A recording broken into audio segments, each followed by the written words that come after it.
However, we are using the shapes, create a new design, explore the new option.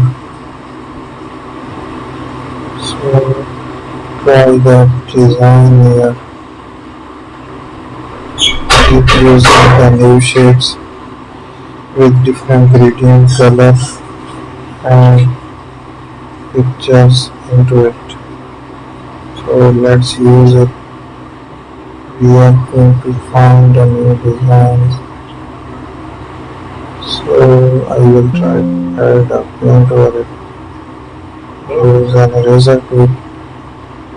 So have some different pictures. Add a pen tool over it. Thank you for